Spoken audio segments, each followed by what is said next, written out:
যে আপনারা প্রসেশনটা দেখছেন, এটার নাম হচ্ছে ঝাউন যাত্রা। এটা হচ্ছে লোকাল আদিবাসীদের একটা ফেস্টিভ্যাল বলা যায়। কিন্তু যেটা দেখে ভাল লাগলো সেটা হচ্ছে বেশ কিন্তু কালারফুল জিনিসটা। আপনারা যদি এর থেকে বেশি কিছু জানেন তাহলে আমাকে অবশ্যই কমেন্টে জানান।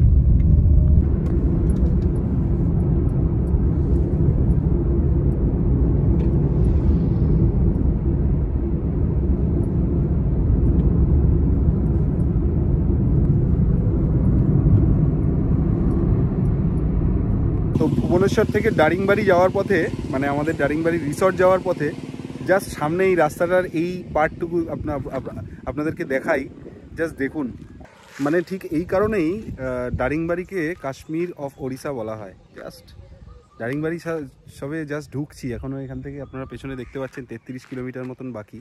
বাট বিউটিফুল, জাস্ট এত সেরেন নেচার, কিচ্ছু কোনো আওয়াজ নেই, শুধু পাখির আওয়াজ।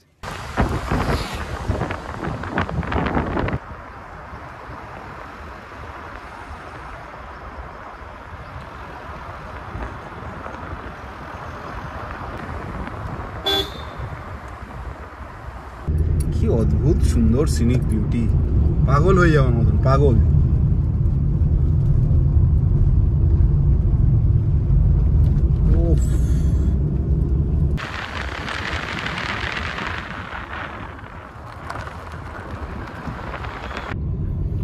তো আমরা প্রবেশ করছি ইউটোপিয়া রিসর্টে। এই যে বাঁদিকে আপনারা বোর্ডে দেখলেন মার্ক করা রয়েছে।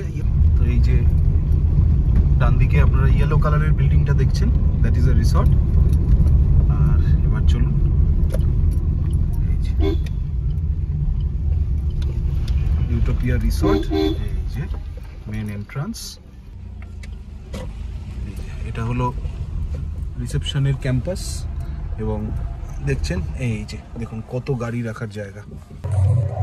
তো আমি পৌঁছে গেলাম ইউটোপিয়া রিসর্টে। এই যে পিছনে দেখতে পাচ্ছেন ইউটোপিয়া রিসর্ট। এটা হলো পার্কিং, এটা বিরাট বড় পার্কিং। এদিকেও পার্কিং রয়েছে, মেন গেটের ডান দিক বাঁ দিকেও পার্কিং রয়েছে, এই যে দেখতে পাচ্ছেন। এটা হলো রিসেপশন বিল্ডিং, এই যে রিসেপশন প্লাস ও আছে, মানে এখানে থাকার ব্যবস্থাও আছে এই বিল্ডিংটায়।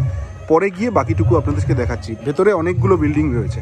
আর এটা হলো ওনাদের রিসেপশন এরিয়া, এই যে রিসেপশন এরিয়া। রিসেপশন এরিয়াটা খুবই সুন্দর, প্রশস্ত রিসেপশন এরিয়া। ইউটোপিয়া রিসর্টে এসে কিন্তু বেশ ঠান্ডা লাগছে, বেশ দারুণ মনোরম ওয়েদার, খুব সুন্দর মনোরম ওয়েদার।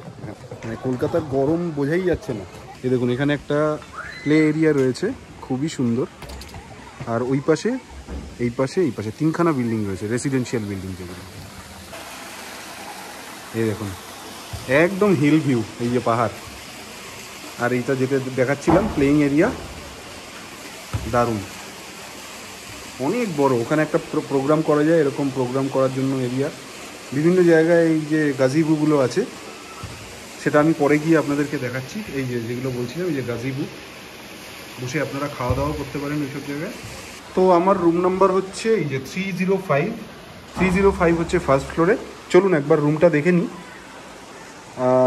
এই যে রুমে ঢোকার সাথে সাথে এখানে একটা কমন টেবিল টাইপের, এখানে সব টিয়ে দেওয়া রয়েছে, টি কফি স্যাশে জলের বোতল এসব দেওয়া রয়েছে। এখানে সুন্দর একটা বড় ওয়ার্ড্রোব, এই দেখুন কত বড় ওয়ার্ড্রোব। ওয়ার্ড্রোব তো হলো, এবার এখানে রয়েছে একটা 43 ইঞ্চ টিভি। আর এখানে একটা টিভি ইউনিটের এখানে কিছু নেই, ড্রয়ার রয়েছে। এখানে কমন একটা ক্যাবিনেট টাইপের। It's a smoking room, so there is ashtray. আর যদি এদিকটায় আসি, এই দেখুন bed is king size bed. 3 জন অ্যাডাল্ট খুব ভালোভাবে, না 2 জন অ্যাডাল্ট একটা বাচ্চা খুব ভালোভাবে অ্যাকোমোডেট করে যেতে পারে। 2টো বেড সাইড টেবিল রয়েছে, ইন্টারকম তো ডেফিনেটলি রয়েছে। এখানে একটা মিরর। এই রুমের যেটা মেইন বলার, দ্যাট ইজ দিস পার্ট। আর এখান থেকে এই ভিউ দেখুন, ওহ চরম, এই দেখুন পুরো হিল ভিউ। মানে আপনারা এখানে বসে চা খাবেন, সাথে এই ভিউ থাকবে স্যার। আর এবার আসি ওয়াশরুমটায়। ওয়াশরুমটা মিডিয়াম সাইজ, ঠিকঠাক। এই যে এখানে একটা বেসিন রয়েছে, টয়লেট্রিজ তো রয়েছেই, হ্যান্ড ওয়াশের জায়গা রয়েছে, ফিটিংসগুলো খুবই ভালো, কোনো চাপ নেই।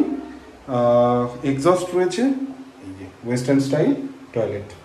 ওটিডিসির যদি ইকো রিট্রিট বাদ দেন, কারণ ওটা গভর্নমেন্টের, যদি প্রাইভেট প্রপার্টি বলেন, then this is the best property in entire Daringbadi.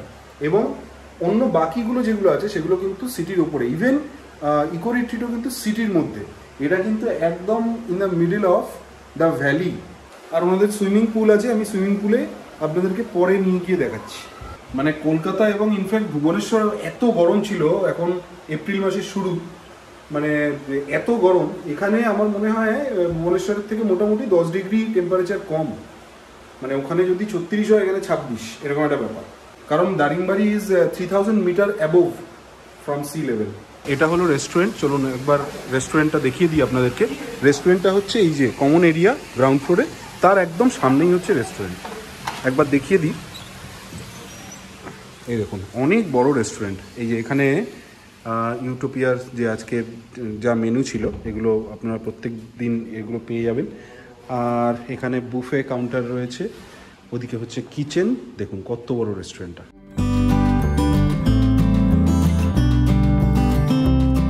এখন যেটা বলছিলাম, এই যে বসার জায়গা কাম এই গাজেবুগুলো দেখুন, লাইট জ্বালানোর পরে আরও কত সুন্দর লাগছে। এখানে বসে আপনারা খাওয়া দাওয়াও করতে পারেন, but you can also spend good family times as well.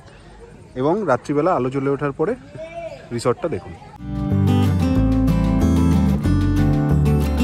এইখানে একটা বিল্ডিং দেখা যাচ্ছে, এদিকে একটা বিল্ডিং, আর ওটা হচ্ছে মেন বিল্ডিং, আর এটা হচ্ছে রিসেপশন বিল্ডিং। দেখুন যেটা বলছিলাম, এই কমন প্লে এরিয়াটায় এখানে কিন্তু সফট আর্চারি রয়েছে, এখানে বাচ্চাদের এই গেমটা রয়েছে, এবং বিরাট বড় এরিয়া, এখানে আপনারা ক্রিকেট ফুটবল সবই খেলতে পারেন। এই যে তখন এই বিল্ডিংগুলোর কথা বলছিলাম, দেখুন এই বিল্ডিংগুলোতে কিন্তু পার্সোনালাইজড মানে ইন্ডিভিজুয়াল ব্যালকানি রয়েছে, এবং ব্যালকানি থেকে কিন্তু দারুণ সুন্দর, মানে আপনারা যারা ফ্যামিলি নিয়ে আসবেন তারা কিন্তু ব্যালকানিতে বসেই সারা দিন কেটে যাবে।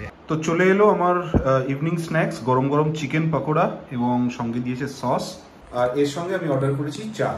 এবার চিকেন পকোড়াটা খেয়ে আপনাদেরকে বলছি এদের খাবারের টেস্ট কীরকম। এটা আচ্ছা, উইথ বোন চিকেন পকোড়া, এটা কিন্তু খুব ভালো, কোহলির খুব পছন্দ হতো অ্যাকচুয়ালি।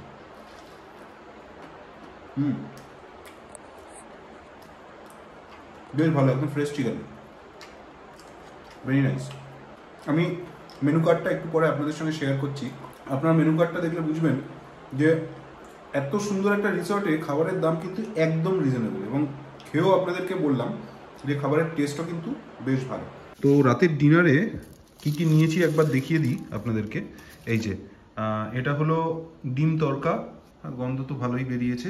ডাবল ডিমের তড়কা আমি বানাতে বলেছিলাম, এই হলো ব্যাপার।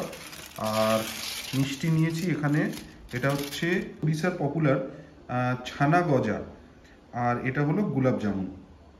সাইজ খুব একটা বড় নয়, বাট মানে টেস্ট করে দেখতে হবে কি ব্যাপার। আর এখানে নিয়েছি রুটি। চলুন এবার খেয়ে বলি কীরকম। ডিম তড়কাটা আমার পাড়ার মোড়ের দোকানটাই বেশি ভালো লাগে, সেরকম আহামরি কিছু না। যাই হোক, ঠিক আছে। Good morning from utopia resort Daringbadi. আজকে আমাদের ইউটোপিয়া রিসর্টে ডে 2, আজকে হচ্ছে চেক আউটের পালা। আর এখন বাজে সকাল 7টা, একদম চারিদিকটা কিন্তু খুব সাইলেন্ট, কারণ এই জায়গাটাকে সাইলেন্ট জোন বলা হয়। তো চলুন একবার সুইমিং পুলের দিকটায় আপনাদের সঙ্গে ঘুরিয়ে নিয়ে আসি। তো সুইমিং পুল হচ্ছে এই দিকটায়, চলুন একবার যাই।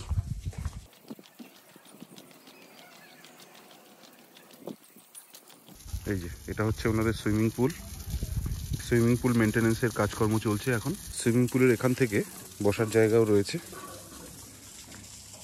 এখানে কিছু ওনাদের গার্ডেনিং হয়, এই যে গাছপালা লাগানোর কাজ চলছে আর কি।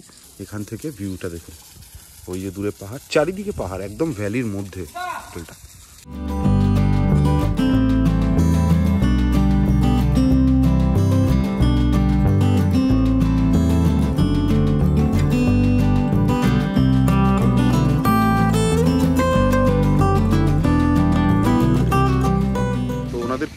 হচ্ছে সকাল 8টা থেকে সন্ধ্যে 6টা অবধি। আপনারা যারা পুল অ্যাভেল করবেন এখানে এসে, সেটা আপনাদের ইনফরমেশনের জন্য। এই দেখুন, এই জায়গাটাকে কিন্তু সানসেট জোন বলা হয়, কারণ সানসেটটা হয় এই পাশ থেকে। কালকে যখন আমরা এসেছিলাম তখন সানসেট অলরেডি হয়ে গেছিলো, যার জন্য দেখাতে পারিনি। তা এই জায়গাটাকে একসাথে সানসেট জোন আর সাইলেন্ট জোন দুটোই বলা হয়। সাইলেন্ট জোন জায়গাটা খুবই সাইলেন্ট, মানে in the middle of nowhere, একদম মাঝখানে, মানে শহরের কোলাহল থেকে মোটামুটি 2-3 কিলোমিটার দূরে। এবং জিনিসপত্র আপনাদের যদি কিছু লাগে, মানে কোনো কিছু লাগে, তাহলে কিন্তু আপনাদেরকে অবশ্যই 3 কিলোমিটার দূরে গিয়ে নিয়ে আসতে হবে, অথবা আসার সময় নিয়ে আসতে হবে। আর সকালবেলা কিন্তু যথেষ্ট ঠান্ডা, মানে গরমকালেও এখানে, মানে কালকে আমার যেহেতু নন এসি রুম ছিল, বাট স্টিল আমার মানে একবার এসির কথা ভাবতেও লাগেনি, এতটাই ঠান্ডা ছিল, শুধু ফ্যানেই কাজ হয়ে গেছে।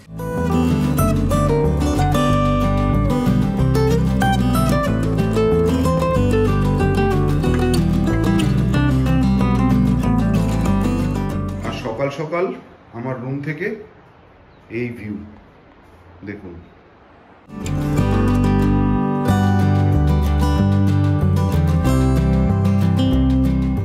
আচ্ছা, ওনাদের ব্রেকফাস্ট সকাল 8:30 থেকে শুরু হয়, 8:30 থেকে মোটামুটি 10:30 অবধি থাকে।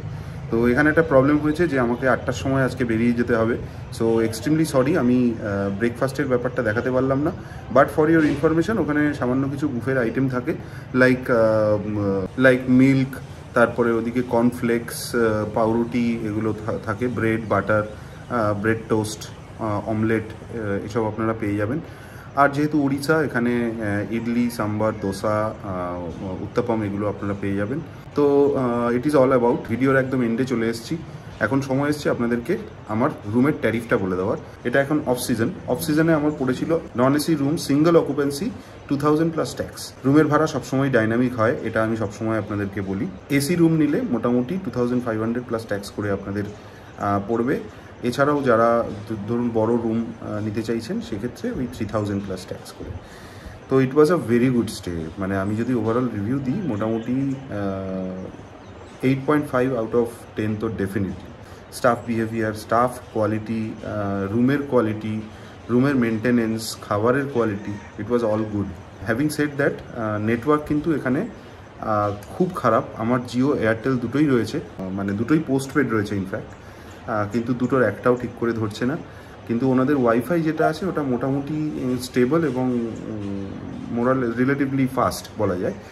তো এটা মানে ছোটোখাটো টুকটাক কাজের জন্য আপনারা ওদের নিজস্ব ওয়াইফাই ইউজ করতে পারেন রুম থেকে, এবং পুরো প্রপার্টির ভেতরেই, মানে ওয়েল কানেক্টেড ওয়াইফাই।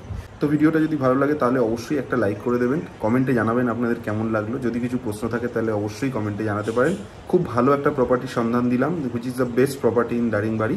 তো দেখা হচ্ছে খুব তাড়াতাড়ি নেক্সট ভিডিওতে। ততক্ষণ পর মতো সবাই ভালো থাকবেন, টাটা। দারিংবাড়ি আসুন আর ফ্যামিলি নিয়ে আসুন। তা এই জায়গাটা আপনারা একবার দেখুন, জাস্ট মানে এটা ভাবা যাচ্ছে না, মানে এত সুন্দর প্রকৃতি আমি মনে হয় অনেক দিন দেখিনি।